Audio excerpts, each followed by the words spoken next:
नमस्कार, आप देख रहे हैं द बतकही। मैं हूं अनुज तिवारी आपके साथ। द बतकही के विशेष एपिसोड बैठकी में हमारे साथ आज मौजूद है जयसिंहपुर के पूर्व विधायक अरुण वर्मा जी।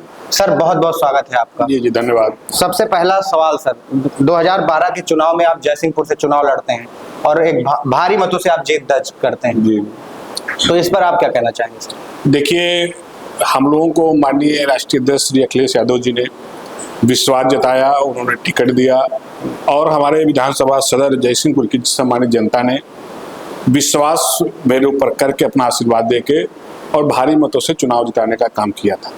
हम लोगों को 5 साल जो मौका मिला था, हम लोगों ने अपने क्षेत्र के विकास के लिए काम किया, लोगों के सुख दुख में शामिल होते रहे हमेशा। जी, विधायक बनने से पूर्व में सर आपके छात्र जीवन के बाद राजनीति में कैसे एंट्री हुई, शुरुआत कहाँ से हुई, थोड़ा सा सर बताएं। देखिए, हम लोग छात्र जीवन के बाद माननीय राष्ट्रीय अध्यक्ष जी के संपर्क में हम लोग आए जी, और उनके नेतृत्व में हम लोग पार्टी के लिए एक कार्यकर्ता के हैसियत से काम करते रहे जी, और समाजवादी पार्टी जी, एक ऐसी पार्टी है जहां पे जिसमें गांव से निकले हुए लोग, जी, पिछड़े परिवार से, गरीब परिवार से, किसान परिवार से, जो लोग कभी राजनीति में जिला पंचायत बनने के सपना भी नहीं देखते थे, जी, माननीय अखिलेश यादव जी ने ऐसे लोगों को विधानसभा भेजने का काम किया। जी, तो हम लोग माननीय राष्ट्रीय अध्यक्ष जी के संपर्क में, उनके नेतृत्व में पार्टी का काम किया और जो भी जिम्मेदारी पार्टी ने पहले मुझे यूथ संगठन में दिया, मैं लोहिया वाहिनी में जिला सचिव था, लोहिया वाहिनी में फिर प्रदेश कमेटी में हुआ। हम लोग के अध्यक्ष थे जो वर्तमान इसमें दोहरा सांसद माननीय आनंद भदौरिया जी हैं, जी, वो हम लोग के प्रदेश अध्यक्ष थे, उन्होंने प्रदेश कमेटी में लिया। हम लोग ने यूथ में काम करते रहे। उसके बाद 2012 में माननीय राष्ट्रीय अध्यक्ष जी ने हम लोग को मौका दिया चुनाव लड़ने के लिए। चुनाव भी लड़े, जनता ने मौका दिया, काम क्षेत्र के लिए किए और आज भी पार्टी के लिए हम लोग काम कर रहे हैं।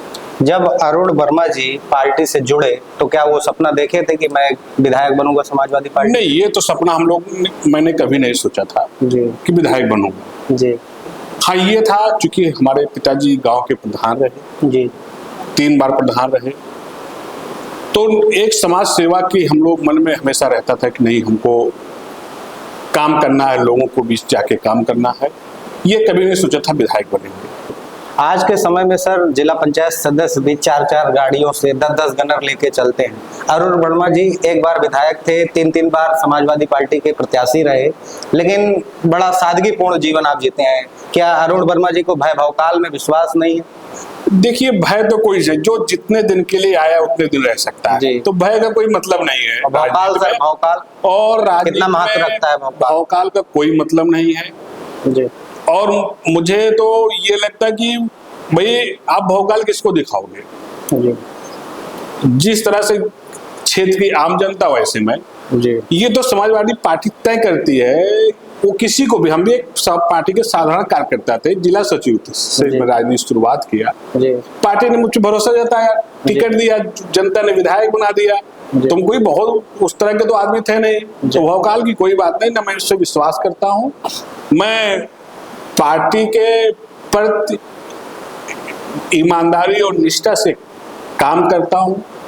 समाजवादी पार्टी की मजबूती के लिए, समाजवादी पार्टी के हम लोग के नेता आदरणीय अखिलेश यादव जी किस तरह से और मजबूत हों, उसके लिए हम लोग जमीन स्तर पे काम करते हैं। 2027 में अरुण वर्मा जी कहाँ से तैयारी कर रहे हैं, सुल्तानपुर सदर से या जयसिंहपुर से? देखिए, हमारी जो तैयारी है, जहां मुझे जिम्मेदारी मिली है, जहां से मैं विधायक रहा, मैं 2 चुनाव लड़ा जहां से, मैं वहीं से मैं काम कर रहा हूं। जी, जी, आज भी मैं अपनी विधानसभा जयसिंहपुर में सदर के नाम से जो है, जयसिंहपुर जो क्षेत्र है, जी, मैं वहां काम कर रहा हूं, लोगों के सुख दुख में जा रहा हूं। बाकी ये निर्णय माननीय राष्ट्रीय अध्यक्ष जी का है जी, कि किसको कहां से चुनाव लड़ाते हैं। जी, जो दिशा निर्देश माननीय राष्ट्रीय अध्यक्ष जी का होगा जी, कि कहां से लड़ना है, उनका जो आदेश निर्देश होगा उसको मैं पालन करूंगा। लेकिन मेरी जो तैयारी है, जो हम काम कर रहे हैं, वो जयसिंहपुर विधानसभा में काम कर रहे हैं, वहां पे अपने लोगों के सुख दुख में जाकर काम करता हूँ। 2027 में समाजवादी पार्टियों की सरकार कैसे बनेगी? सुल्तानपुर की विधानसभा जो सीटें हैं वो 5 हैं, तो वहां सिर्फ समाजवादी पार्टी का एक विधायक है, वो भी इसौली से। देखिए 2027 के चुनाव में जी चूंकि 3 चुनाव में चुनाव लड़ चुका हूं जी और हमने 12 के चुनाव में भी देखा जनता का माहौल, 17 का चुनाव, 22 का चुनाव और जो आने वाला 27 का चुनाव होने जा रहा है, जी जिस तरह से जी आम मतदाता, सभी धर्म के, सभी समाज के लोग, जी खास तौर से पिछड़े, दलित, अल्पसंख्यक समाज के लोग जो गरीब हैं, आज जो आशा भरी निगाह से माननीय अखिलेश यादव जी की तरफ देख रहे हैं जी और हम लोग को पूरा भरोसा है कि आने वाले 2027 के चुनाव में समाजवादी पार्टी 300 प्लस सीट जीतने का काम करेगी। जी पीडीए विचारधारा पर समाजवादी पार्टी काम कर रही है। पीडीए का मतलब लोग नहीं समझ पा रहे हैं। देखिए पीडीए का मतलब जो है पिछड़ा, दलित, अल्पसंख्यक, पिछड़ा, दलित, अल्पसंख्यक और जो भी किसी भी समाज से हो, सवर्ण समाज में हो, व्यापारी, किसी भी समाज से जो पीड़ित लोग हैं, जी समाजवादी पार्टी हर जात वर्ग के साथ खड़ी है जी और समर्थन भी समाजवादी पार्टी को सभी समाज का मिल रहा है और ये तय है कि 27 में माननीय अखिलेश यादव जी पूर्ण बहुमत से सरकार बनाएंगे। क्योंकि आज आप उठा के देख लीजिए, गांव में जिस तरह से छुट्टा जानवर हो गए, खाद नहीं मिल रही है। आप सोचो, हम भी किसान परिवार से हैं, किसान के बेटे हैं, इस समय यूरिया की क्या स्थिति है। यूरिया की लोग, हमारी माताएं बहनें छोटे छोटे बच्चे को लेकर लाइन में सुबह से खड़ी हो जाती है, शाम तक जब तक नंबर आता पता चला खाद नहीं मिल रही है। बिजली की समस्या देख लीजिए, महंगाई, भ्रष्टाचार अपने चरम सीमा पर, तहसील, ब्लॉक, थाना सब भ्रष्टाचार का अड्डा बन गया। इसलिए जनता पूरी त्राह त्राह कर रही है कि वो इंतजार कर रही है 27 कितनी जल्दी आवे। और हम जिस तरह से आज खाद के लिए आम जनता लाइन लगा के खड़ी है, वो इंतजार कर रही है कि 27 में उसी तरह से सुबह से लाइन लगाकर भारतीय जनता पार्टी को हटाने का काम करेगी और समाजवादी पार्टी माननीय अखिलेश यादव जी को मुख्यमंत्री बनाने का काम करेगी। आपके पार्टी की एक विधायक थी पूजा पाल जी, अभी हाल ही में उनको सपा सुप्रीमो द्वारा निष्कासित किया गया। इस पर आपकी क्या टिप्पणी है? उन्होंने बड़े गंभीर आरोप अखिलेश जी पर, समाजवादी पार्टी पर लगाए हैं। देखिए ये तो एक इस तरह कह लीजिए, जो भी दल छोड़ के जाता तो कोई ना कोई आरोप लगाता है जी। अगर उन्हें दल छोड़ना था, आप सोचो समाजवादी पार्टी ने उनको विधायक बनाया जी। भाई, अगर उस समय गलत थे तो क्यों समाजवादी पार्टी से चुनाव लड़ी? तो इस तरह का आरोप वो लोग कहीं ना कहीं भारतीय जनता पार्टी के दबाव में ऐसा कह रहे हैं जी। लेकिन सबको 27 के चुनाव में सब अपने आप लोग जान जाएंगे कि कौन सही है कौन गलत है। समाजवादी पार्टी राम विरोधी है, स्वर्ण विरोधी है, ये बड़ा आरोप लगता है। रामचरितमानस की कापियां फाड़ी गई, आपकी पार्टी के लोगों ने फाड़ी। देखिए ये सब एकदम गलत है और समाजवादी पार्टी कभी धर्म विरोधी नहीं। जी। समाजवादी पार्टी सभी धर्म जात के लोगों को साथ लेके चलती है और इस तरह का जो लोग आरोप लगाते हैं कि राम विरोधी है, क्या राम भगवान सिर्फ भारतीय जनता पार्टी के हुए? ये अब पूजा पाठ सिर्फ भारतीय जनता पार्टी के लोग करते हैं। जो जिस जात का है, जो जिस धर्म को मानता है वो अपना धर्म मानता है। मुस्लिम है या हिंदू है, सिख है, ईसाई है, जो जिस धर्म में अपना आस्था है तो धर्म को मानता है। लेकिन ये भारतीय जनता पार्टी को लगता है जी। कि भगवान राम उन्हीं के हैं।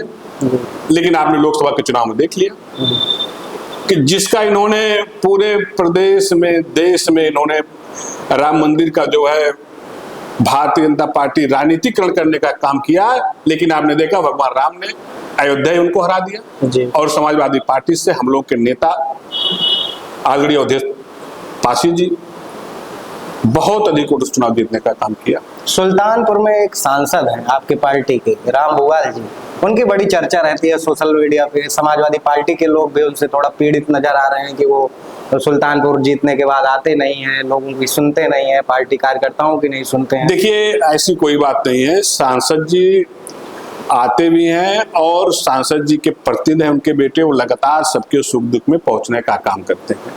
क्योंकि सांसद क्षेत्र बड़ा होता है, लोकसभा विधानसभा से ज्यादा चलती है, और ऐसा जो लोग कहते हैं, मैं एक बात और कहना चाहता हूं, चूंकि वो पिछड़े समाज से आते हैं, वो निषाद समाज से आते हैं, इसलिए लोग उन पर आरोप लगाते हैं। बहुत से और सांसद हैं, कौन कितना दिन रहता था क्षेत्र में, क्योंकि लोगों को हजम नहीं हो रहा है। जो सामंतवादी लोग हैं, जनपद सुल्तानपुर के लोग हैं, उनको यह लगता है कि कैसे एक पिछड़े समाज का, निषाद समाज का व्यक्ति सांसद बन गया, वो उन्हें हजम नहीं हो रहा है। तो इसलिए सांसद जी लगातार लोगों के बीच में रहते हैं, उनके सांसद प्रतिनिधि उनके बेटे हैं, वो लगातार लोगों के सुख दुख में जाने का काम कर रहे हैं। अरुण वर्मा जी राम विरोधी नहीं है, राम को मानते हैं? देखिए, हम लोग बिल्कुल राम को मानते हैं। राम मंदिर आप गए?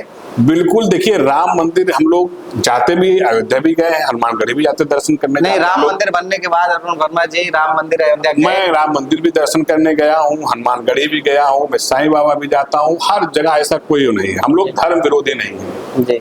चलते चलते सुल्तानपुर जनता के नाम अरुण वर्मा जी का क्या संदेश रहेगा?